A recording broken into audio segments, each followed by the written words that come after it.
All right, it's Mark, and it's time to start our live show. And so tonight we're going to be working on our Bad Apples project. So if you guys are new to what we're trying to do, I have a sample of an old TV show. I guess this was for Disney Channel, and it was called Adventures in Wonderland. And so what they had is they had like these live action scenes where uh, in typical, Disney fashion, a lot of younger kids and adults, and they all role play as different characters. And so this was kind of based on Alice in Wonderland. And you can see here one of the shots. And let's just kind of watch this for a second here. Once there was a cat named Carla who always copied everyone. She copied what everyone else wore. She copied what everyone else ate.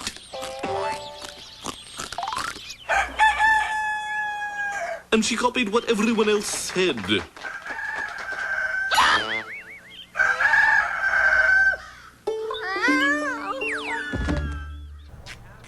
All right, so you can kind of see the style of animation we're going for, and this is not something that is done very often anymore, unfortunately. It's sort of like the cutout animation for South Park, but they use clay instead of construction paper, and so this is sort of what my history of animating involves, and because I've done it in the past, that's why I chose this style.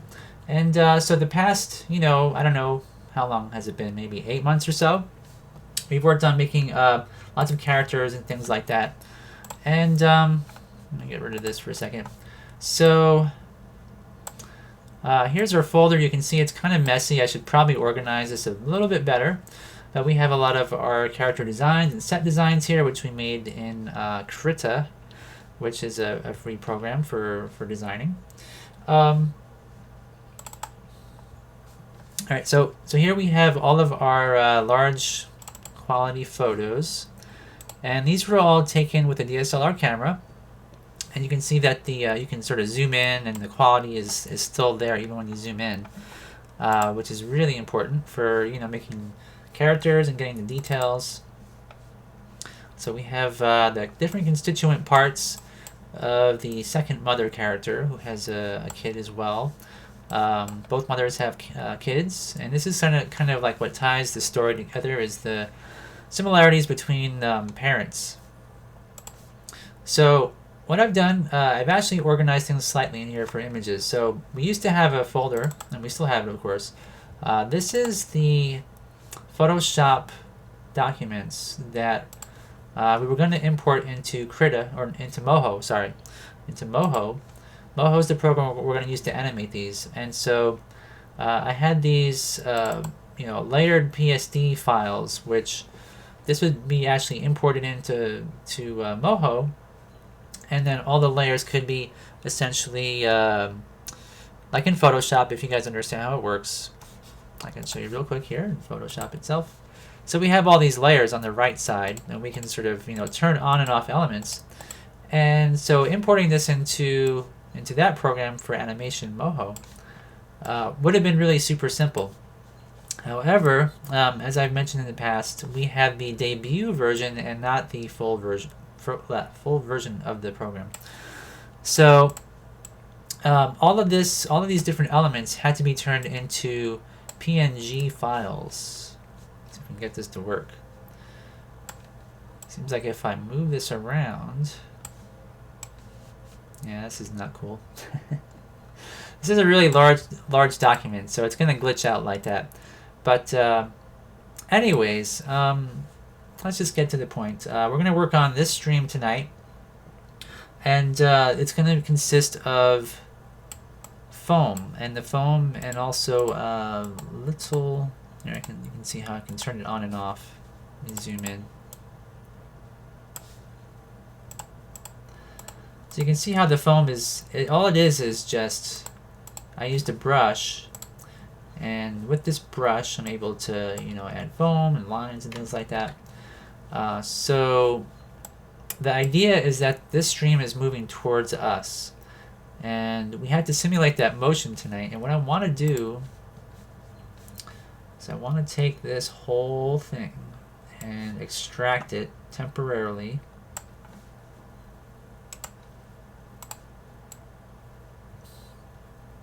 If this is going to work. I mean, this, hopefully it does.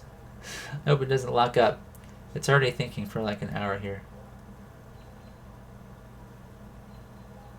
Alright, Photoshop, you can do it. You can do it. Yeah, see, this is the reason why I want to extract specifically this area of the document, because we're going to be... oh, okay, here we go. Perfect. And I'm going to take the foam from this, and I'm going to put it right in here.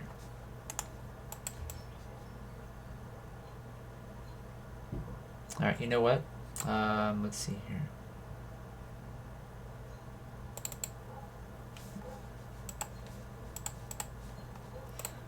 Okay. I should probably do this somewhat differently, actually. Well, anyways, so I'll extract this, and then I'm going to do all that animation here, and then drop these files into the other document. So with this one, I am just going to close it for the sake of making my computer work a little bit better. So anyways, hope you guys have been having a good week. It's been kind of crazy for me, kind of a weird week. So our van broke down, and the transmission died. So what I had to do is I had to actually get another van, a used one, and it's pretty expensive, you know. So it's kind of it's not really fun to buy expensive stuff, but we did buy it. And it's actually pretty nice. It's a 2014 Toyota Sienna. So my wife's driving around in that, and so she can go to work. Let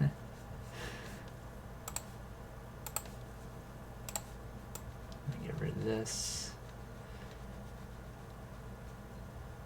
So what I'm doing here is I just want to get rid of what I had before, so that way I can turn it on and off this layer here. It's going to be the first layer of foam. And then I'm going to have little streamers and things kind of going through the water.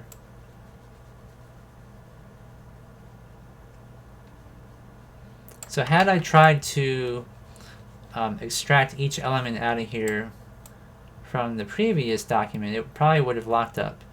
So I just copied all the layers together, and I'll just do this to kind of make it a bit easier for me.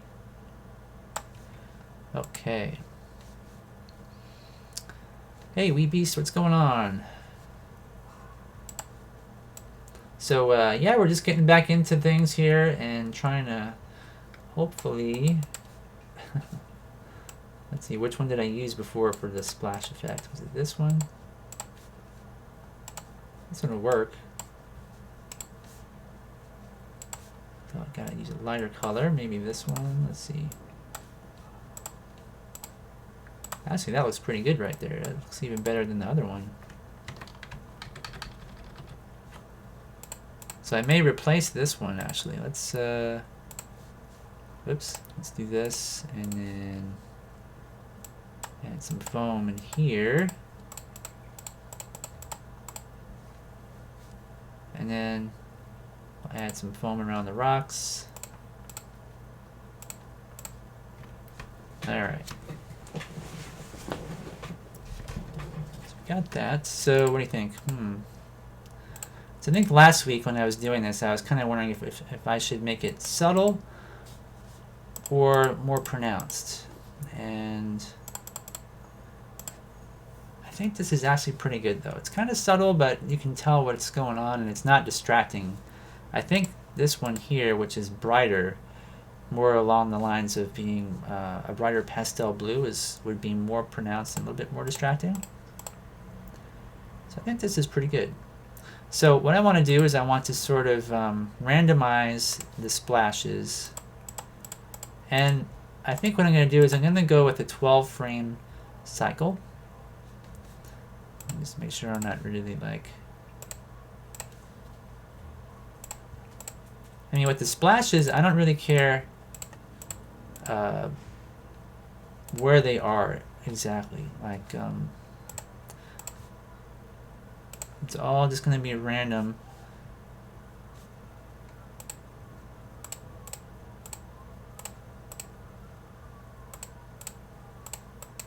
I wish I could cycle through this like animation. That would be a lot nicer, but this should be okay. And then we'll go here and do this.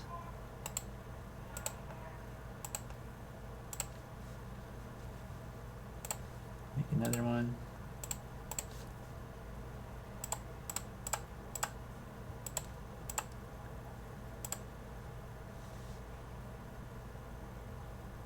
Hey, what's going on, Randy?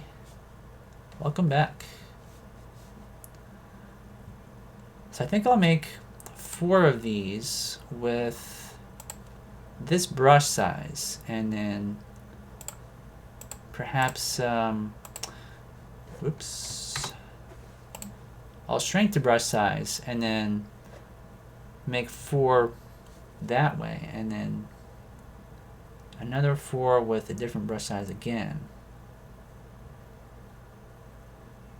So I'm afraid, you know, like this one here in particular might not look like it's really doing anything because the brush pattern is the same on the little rock. It's easier to make it different on the other one. So maybe what I'll do is actually let's get rid of that one. All right, let's just kind of randomize a bunch of these and let's go like this.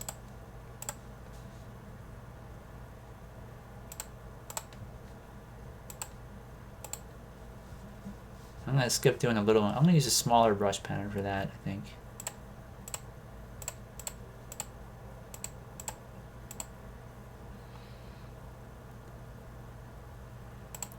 An animated GIF, you know, maybe I could, but I'm not sure how I can import that into Moho. That's the only problem. So I'm not too sure if I can do that.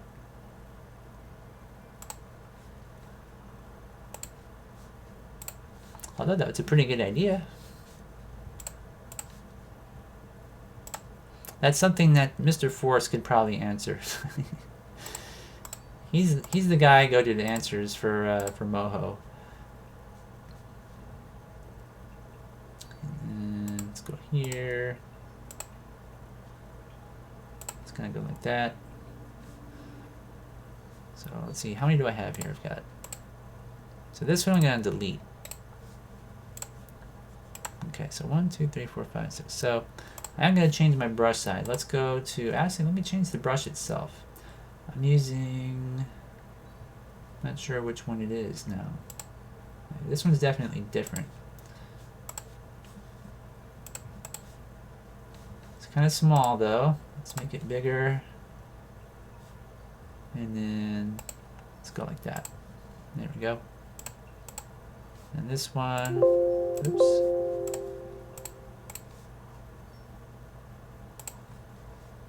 That. Kind of jumble those around a bit, and I'll keep that one like that.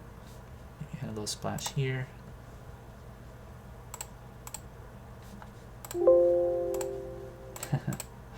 I wish that every time you selected the visibility option here that it would select a layer at the same time. Oh, just to test the cycle. Yeah, it's a good idea. So if you want, when I'm done, you can walk me through that process, because that's something I have not tried before.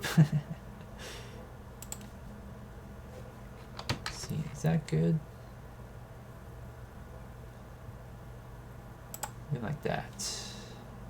There we go. And this one. Go like this.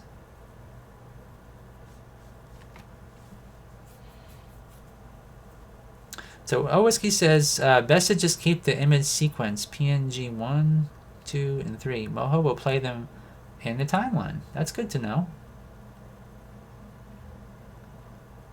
That's really good to know. So if it's numeric, I guess is what you're saying, is that's kind of like the best way to go. Alright, so now this one is going to kind of go with our smaller brush here and add foam like this. Let's see.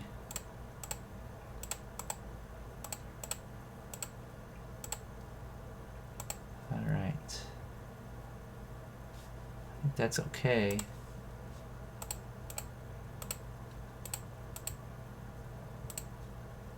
Alright, so let's add some down here.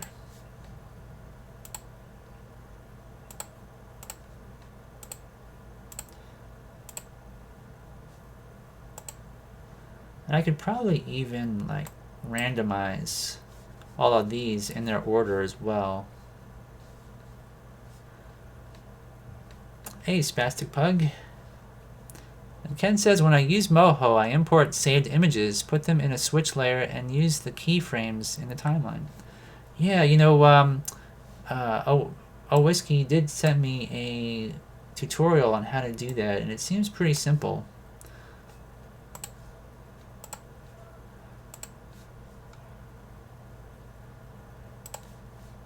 Seems simple. Gotta try it though.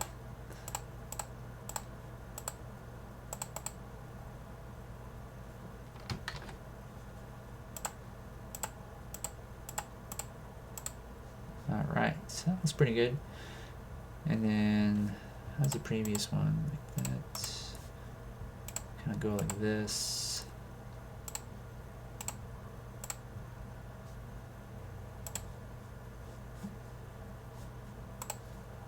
So that's going to be 9. I'm going to actually change the size just a bit. Scale this up. So it's a little bit different.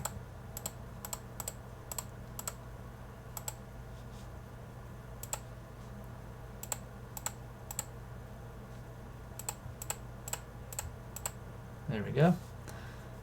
And then 10.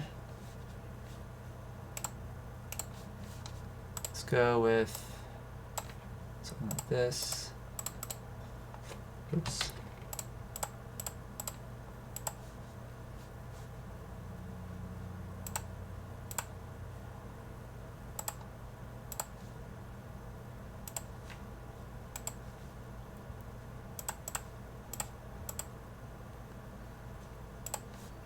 Give this a little bit of a random splash here or there with a different size too. Let's see here. Let's erase a few of these. Or actually looks kind of cool. This kind of looks more like a splash when I do that. If I erase it with this tool in the direction of the splash itself, well, it's kind of nice. Maybe I should continue doing that actually. Let's see, I might have just had a happy accident. Start with the first one.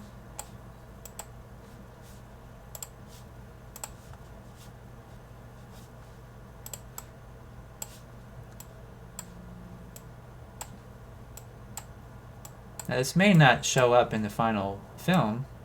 Might be too small of a detail to notice, but it might not also. So let's just keep going with this.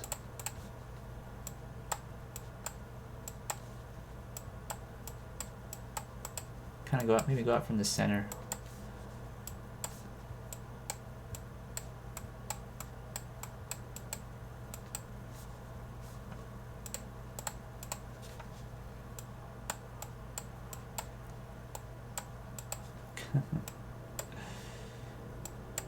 Yeah, looks more like a blurred splash, sorta. Layer 5.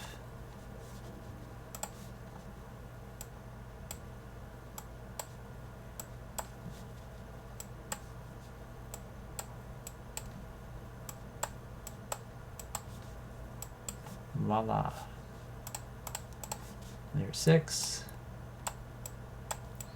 I used to have this program a long time ago where you could add effects to your videos, like lightsabers and explosions and fire and all that kind of stuff. What was that called? I can't remember now, but it wasn't Premiere or something like that. It wasn't like a high-end program. It was like a, from the ground up sort of company that created it. And they had a lot of really neat stuff, and I'm not really sure whatever happened to those guys, but one of the things they had were these abilities to create things like splashes and particles and stuff like that, which was great. That's something that I'd consider using if I knew of such a program, because Adobe Premiere and After Effects, it's just kind of expensive for what I'm trying to do, especially since I'm not going to be really doing much here in terms of effects for this. I don't know if it justifies the price or the monthly subscription and all the spam they send you and all that kind of stuff.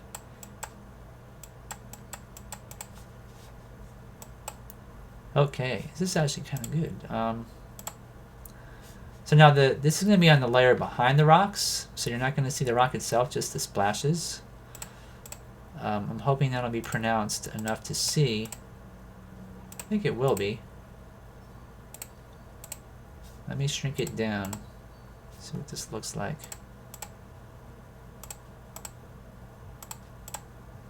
So if it's really small on the frame, I think that's going to be, might not be pronounced enough.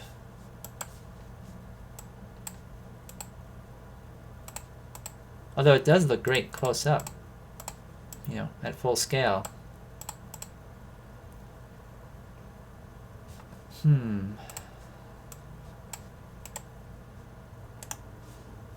me try something. So let's try outer glow with white.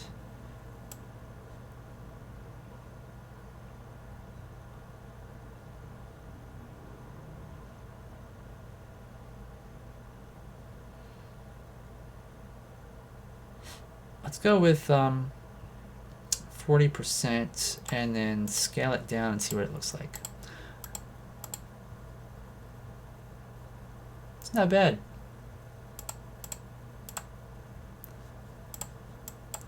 So the problem is that it has to look kind of good close up for the shots where the mother is walking across the bridge and everything, as well as when it's zoomed out and small in frame. So I think, if I look at it on my screen here, this is probably about the size. It'll probably be like this on my screen. Got to consider people will be using their phones to watch the animation as well. So I had to make sure it can be seen even on a phone.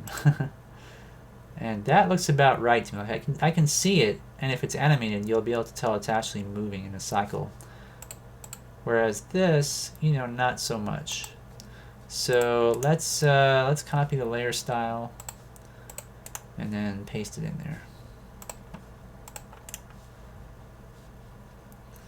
And that trick is courtesy of Randy Boyum, who taught me how to do this.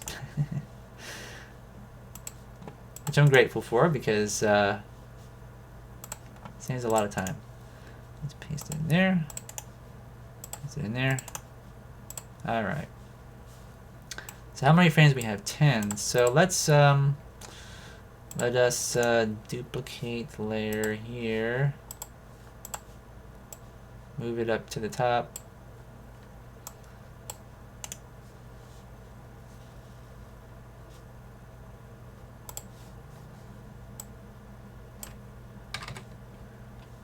I'm just going to take 2 random frames, maybe the third one. Actually, this will be the third. And duplicate. Layer properties, and then go with layer 12. And I'm going to put that right up here. Okay.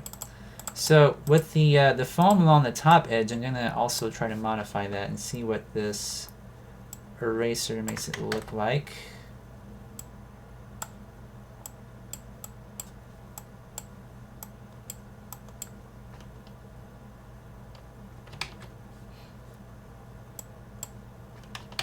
not sure I like that.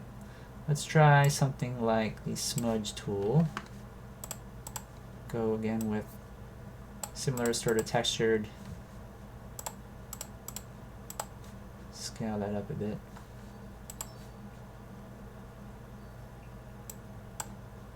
Let me just try something here.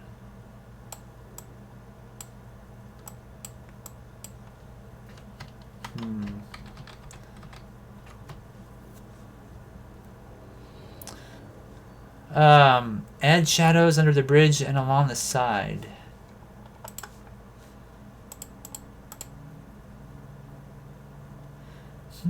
Yeah, I probably could do that. Maybe just like under here. It's a good idea, sure. Could do that in a layer as well. So right now what I need to figure out is, so this here, I'm not really sure the look I'm kind of going for, so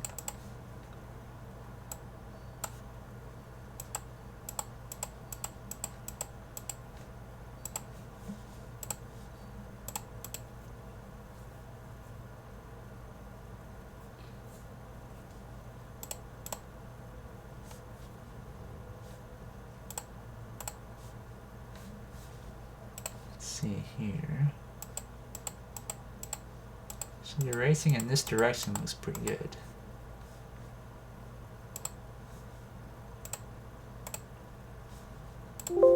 Oops. So I think that because I want to have it look like there's foam and then the water is streaming down, you know, and then I'm going to add the little squiggly lines underneath here. And I think having things erased in this direction in a random sort of way is not too bad looking. So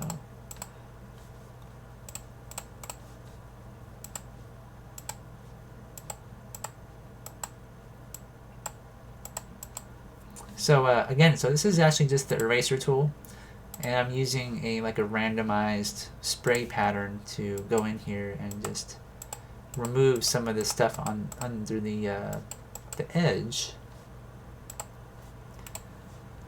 And this should hopefully all kind of wiggle and jiggle in between frames and stuff like that, and I'm hoping will look nice animated.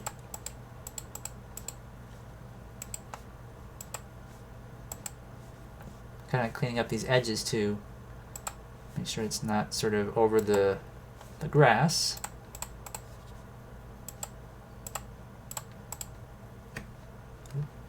No, that might not look bad. Go like this. There we go. Sometimes when you try to control things too much, it can look mechanical, so I'm sort of just, if I think I make a mistake doing this, I'm just going to leave it there.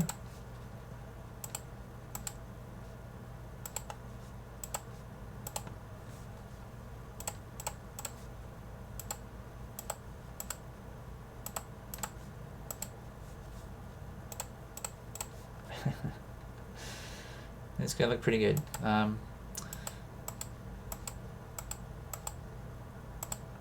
Hopefully you guys agree that looked pretty neat. Again, like I said, I don't want it to be super distracting, so if it's a little bit subtle, that's okay. So now I'm gonna shrink it down. So if you guys can imagine looking at this on a cell phone or something, you know, this is what it would look like.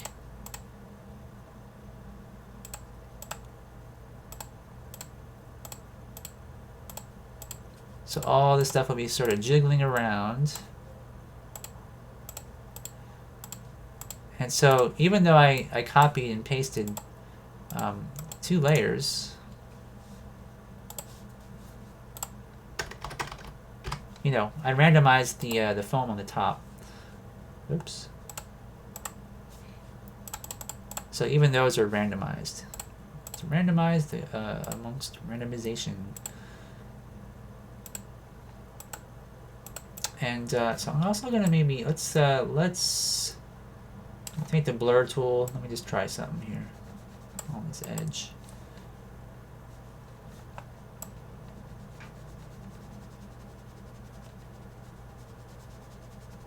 So I don't really know if I'm gonna like this or not, but I'm gonna try it. Try blurring this. And I don't really like it, so let's delete, or Alt Control Delete. Or Control Z, I mean, what am I saying? Where's the smudge tool? So smudge, we can try that as well.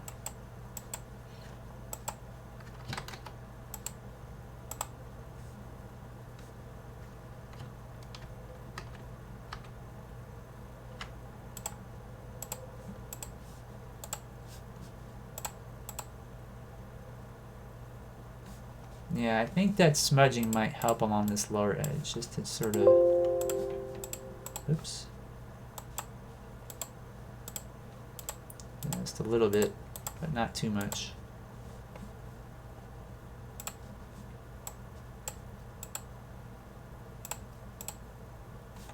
Like this one, just a little bit strong along that edge. A little bit too harsh.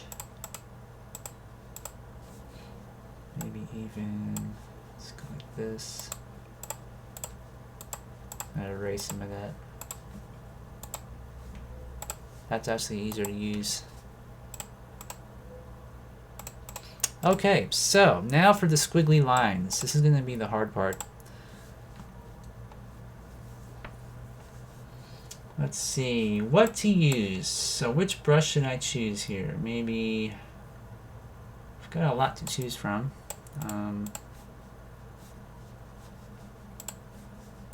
What is this one here? Oh, probably would help if I selected the brush tool for this. There we go. Okay, so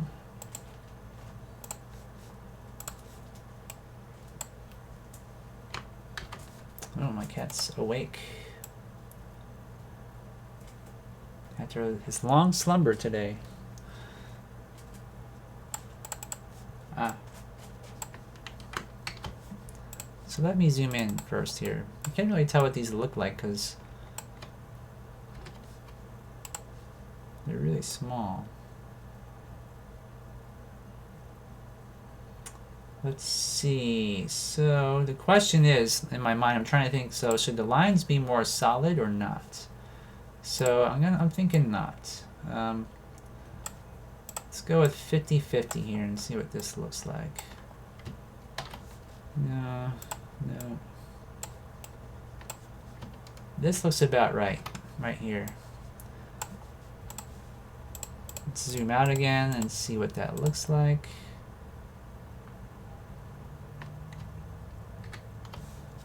Maybe a little bit more less transparent. So what I'm trying to do here is I'm trying to see, like, even though it's small, if I'm able to see the lines that I draw. So again, like, considering cell phone users. Oop. What are you doing, Zach? So let's try and draw a few squiggles here and see what this looks like.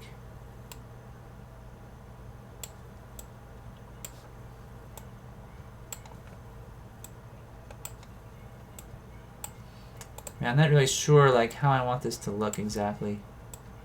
So I could do, you know, evenly spaced squiggles, but I don't think that looks good.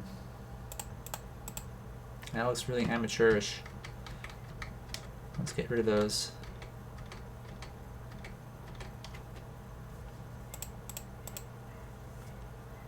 Yes, Zach. You want to go up here? Alright. So my cat wants to be on my lap right now. So anyway, let me see, what can I do here? Let's try a larger size.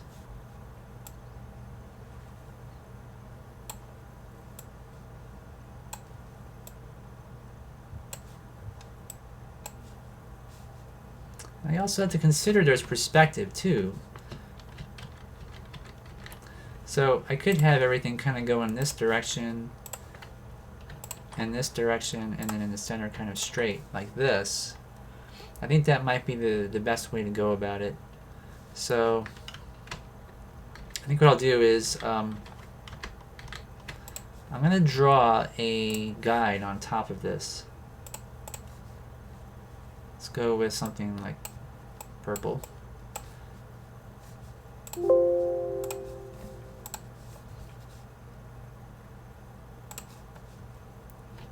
Like this. This.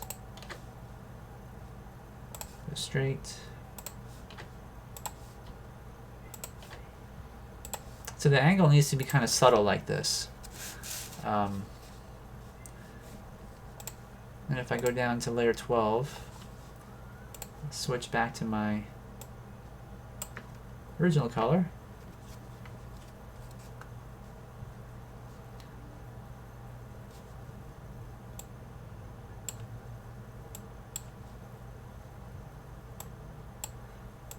And since there's perspective, the closer things are, the larger the squiggles can become as well.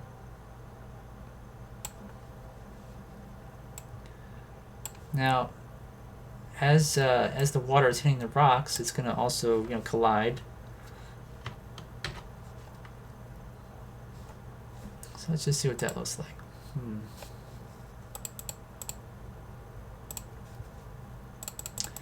I don't know. I'm almost thinking that I should just go with some sort of a random pattern over the whole entire surface, but have it more opaque.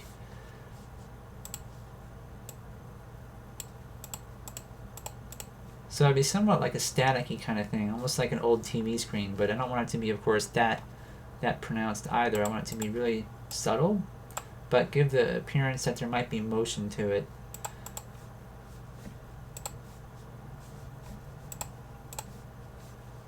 So let me go with something big.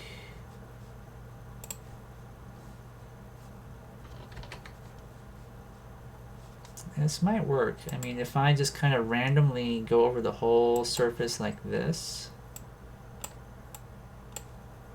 the whole thing should like sort of shimmer. If you guys can get my meaning.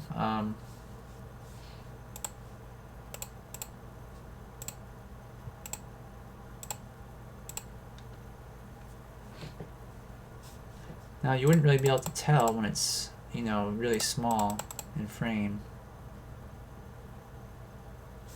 That's the only problem.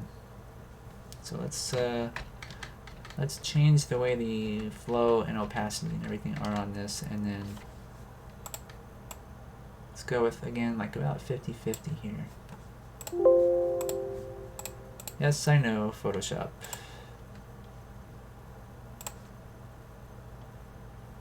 No, I think it has to be more subtle.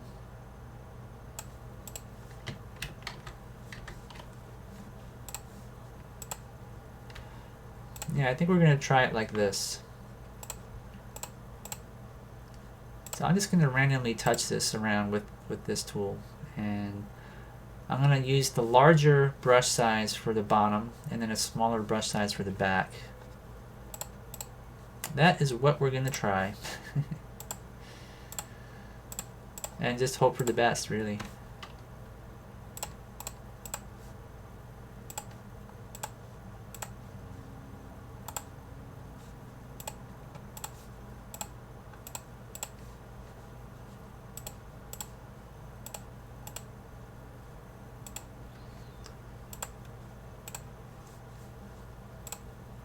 So I hope you guys kind of learn from what I'm trying to do here, and might want to try this yourselves at some point.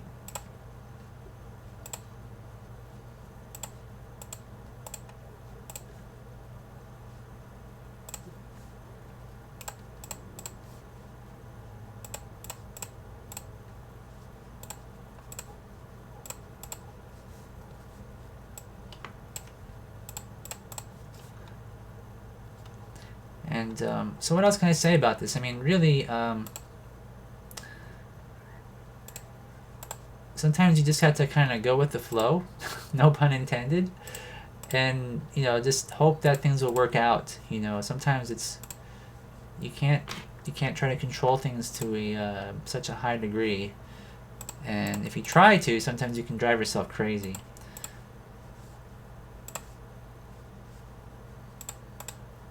Which you know, it's not hard to fall into the trap of trying to perfect things too far. I know with Zombie Pirate Tales, just trying to get the first episode done, you know, it was like I wanted everything to be perfect, and I ended up spending up way too much time on some of the subtle things.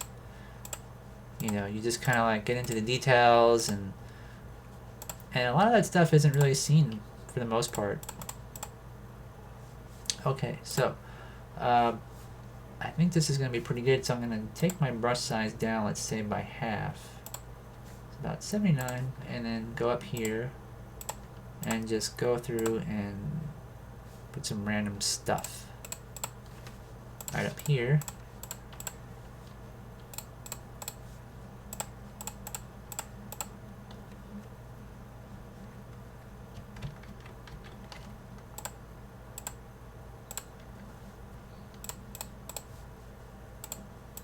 Sort of like this.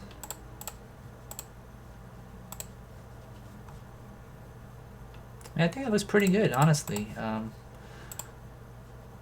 not trying to toot my own horn or anything, but oops, darn it.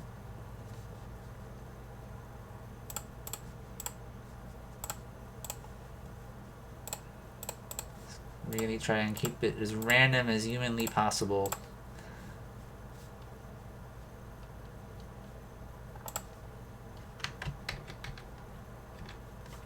I'm going to take the flow down just a little bit here.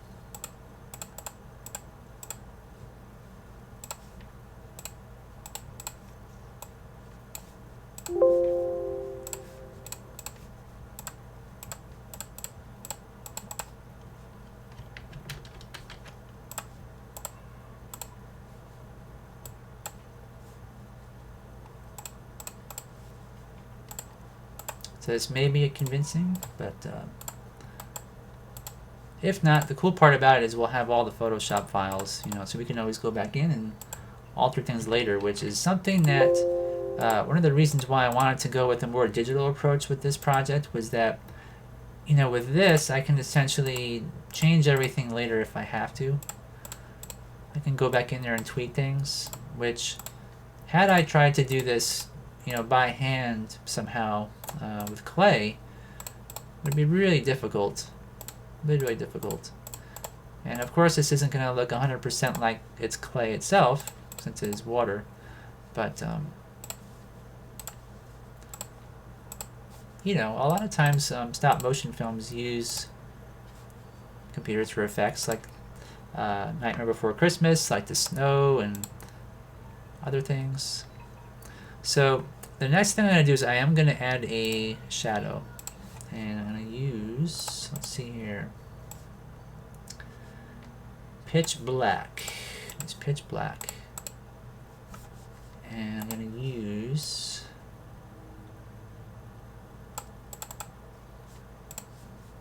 a very large brush.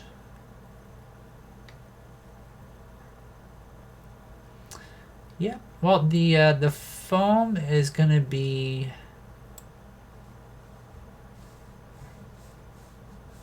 let's see, this looks pretty good. Voila, look at that. So the animation is just going to happen as I cycle through all these different frames. So we have, you know, here's like this frame, then that frame, and then that frame, and then that one, and this one. So as it goes through, it should hopefully look as though it's animated. You know, it should come alive. Hopefully. Now, if you're asking about the rocks themselves, like these rocks will be in a layer of in the above all of the rocks. I mean, the rocks will be in a layer above all the foam. So all of this stuff is going to happen behind the rock. So if you can imagine, like with this one, let me see.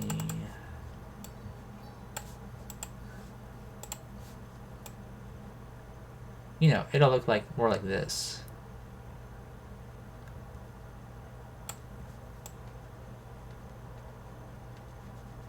For the most part.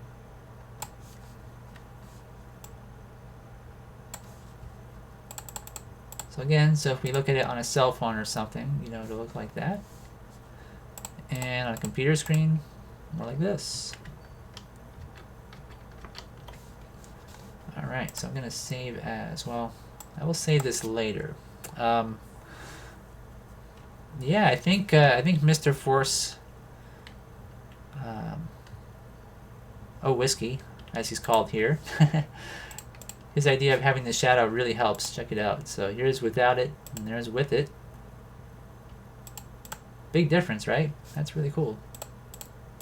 So thank you for that little suggestion, Mr. Force Whiskey O. He's a man that goes by many names. Alright, so yeah, is there anything else I should do here? Like this one here, I think I could probably erase some of this here. Let's see, which one is that? It's layer 4. So I could probably clean some of these up just a tad bit. Although I don't know if I should even. Maybe it's okay to have the water splashing in that direction there. Doesn't really look too bad. And let's see.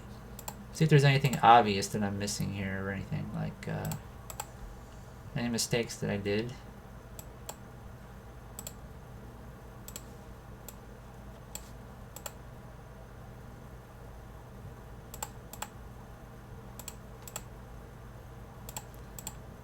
Yeah, it's gonna be cool. So when like the mother runs across the bridge, yeah, we'll have the sounds as well, like some sound effects of the water kind of going down, and maybe some splashing. And as she, you know, steps on the different. Yeah, I was just thinking that one of the things that'd be kind of cool is when she's walking on this side where the grass is dry.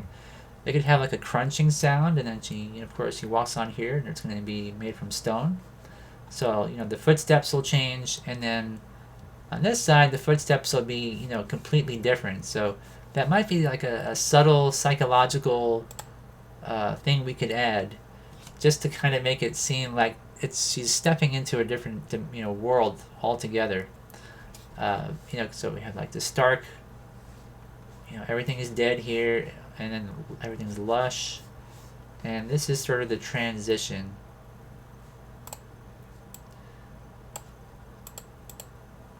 So yeah, we'll have to play around with the sound effects when we get to that stage, because it's gonna be, yeah, it's just, we have a lot to think about, don't we?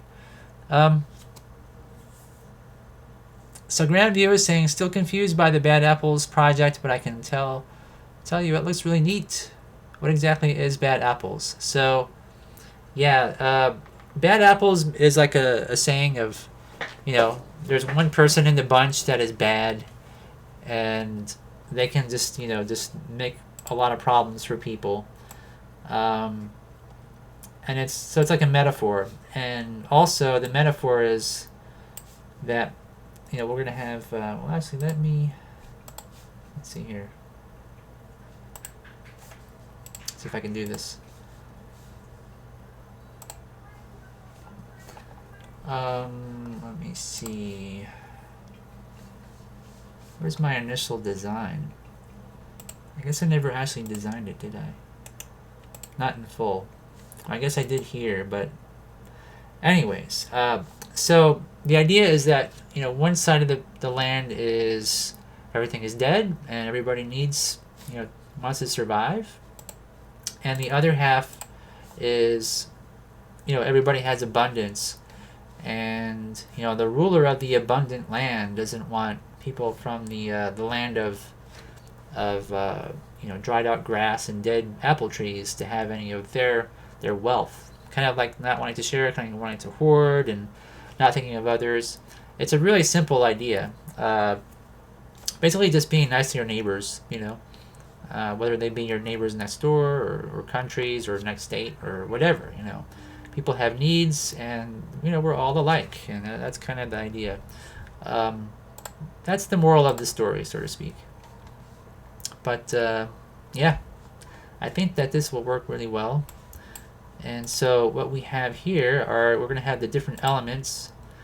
So each one of these layers is going to be a PNG file, and I'm hoping that when I turn it into a PNG, each of these separate elements will not have any strange artifacts or anything like that in the conversion process. So they will be transparent. It's really hard to see if you turn off the background what what it'll look like. But we have here the the shadow of the bridge, and then each of these will be the splashes and waves and all that, which is in our own sort of impressionistic style, as you saw. And it really looks like nothing without a background. It's kind of funny in a way. But Moho will take all this, and what I'll do is I will save these as individual PNG files, like Whiskey is saying, and they will be in consecutive order numerically, so that the program can play them, or those switch layers, which is another option, but I'm not really sure which one I'll go with.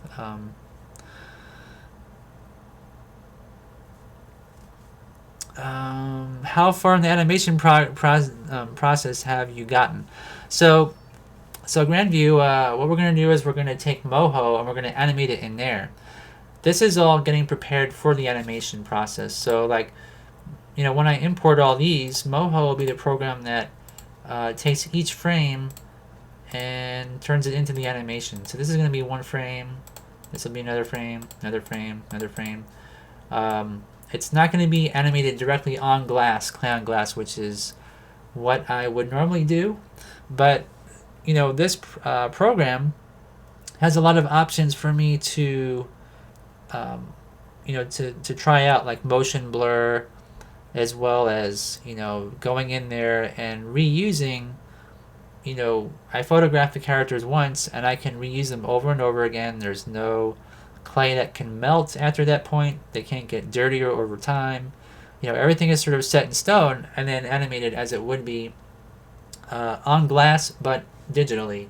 So it's sort of like I always mention South Park. South Park is a really good example of, they used to actually make their first films using cutouts, like paper cutouts. And they would use like replacement mouths and different expression changes, and they would just swap it out. And don't hold me to this, but I think they used Adobe Flash on their earliest cartoons. So they did like the cutouts using film, and then they went to Flash, and then they use something else now. But this is using, instead of hand drawn stuff or photographs of cutouts, it's clay, and it should technically resemble the pure form of clay animation. The only difference that we're going to the only problem really is that you will come across different shadows if you do it in real life, because everything is physical based. And so what I tried to do to get around that was, for example, with this, you'll see here that I photographed certain props at different angles to kind of consider that if these parts, the rake and the hoe and the shovel are at this angle, the light's going to be here at the top, and when they turn, the light's going to be at the bottom. So I actually animated some of this stuff, but it's just for the sake of trying to make it look more realistic when given those constraints. Yeah, it's it's a little confusing. And Randy says if you're asking about the term bad apples, the old cliche saying is one bad apple can ruin the whole bunch. And yeah, Grandview, we've been working on this for maybe, I'm going to say 8 months or something like that. It's been a long time. And it's only been during our live shows, so it hasn't been, like, if I were to sit down and work on this constantly, I could probably finish it in, maybe 3 weeks or so, if I had to. But we're kind of playing the whole process out live on our show so everybody can see how everything is done, and if anybody wants to come back here and check out, what is the process of making water like that? They can kind of come in here and learn from it. And Randy says, if you have a barrel full of good apples, but there's one bad one in there, its badness, rotten, will quickly spread. Well, I'm not doing it all by myself. Mr. Force is helping, and actually everybody in the live show is helping as well. Like, I've gotten a lot of great suggestions. Like, even when I was designing some of the characters, I know that Ron Cole was excited about one particular character I designed, and I tried to keep it, or I tried to actually make that one as a homage to Gumby. Where is he? Let's see. I might not have him in this batch of pictures. So here he is, right here. Yeah, so this character here has hair that's like Gumby, right? If you recognize the shape. I think I was contemplating putting him in there, and Ron was like, I really like that guy, don't change him. I think that was when I was designing his face. But I ended up going with what Ron was excited about, so I try to keep it collaborative, for sure. So Grandview is saying it sounds like a digital short, not stop motion. Yeah, it's a hybrid. It's not really either or. So what camera would I use? So I would use a DSLR, like I'm using a Canon DSLR camera. I mean, really, any of the DSLR cameras that Canon makes or Nikon would be good, but the Canon brands tend to not break as quickly as Nikon's, if I understand correctly, because every time the shutter opens and closes, it wears out the camera, and Canons are built better. So that's just something to keep in mind. And like, if my specific one is the Canon EOS 60D, but there's is it a TI Rebel, I think they call it, and there's a few others that take great pictures. Okay, so you're asking, do I know how different lenses affect image quality? I'm looking for a lens to get the smallest of quality. So you want to have it kind of grainy, like a grainy image. If you really wanted that, go on eBay and get a used one. Something that's like a Pentax brand. Pentax is kind of it's not considered a great lens, in terms of quality, but that's a really hard question to answer, because most people try to go for better quality. In fact, Grandview, let me tell you this, okay? So, like, for example, you can see the quality and sharpness of the images that I took with mine. So you can zoom in and you can see the fingerprints on there, right? It's a really good quality. So here's what I'm going to recommend, is that you get the best lens you possibly can, and then make it look crappy as a post-production process. So that is to say, use like a filter in a program like Premiere, Adobe Premiere, or go with let me see, like Sony Vegas is what I use, but you can get different filters for that. There's filters that will make it look more like literal film. It'll make it look like Super 8, 16mm, 35mm. People make stuff like that, and so you can actually muddy up your project that way. And then if you change your mind halfway through, you could always make it look better if you wanted to, right? Because it's all an editing process. It's all done digitally. But if you really want to get a camera, like if you're trying to do animation with a camera that you can just do the animation within the camera, you would want to get something like a Bolex, 16mm Bolex. That would give you a really great image quality in terms of if you're going for a more grainy and you know, that old film look that people kind of like. I mean, even I like it. Really depends. Really depends. Oh. Okay, smallest of detail. Okay. Ah. Well, that changes the question pretty dramatically. So, Owiski says he uses the Canon EOS T3 Live View with Dragon Frame. And Omar is saying, also a long time ago there was a paper published by Warner of the team that worked in Corpse Bride, telling the difference between the most digital affordable cameras and why they went for Canon. Something in the dark colors and quality of the lenses.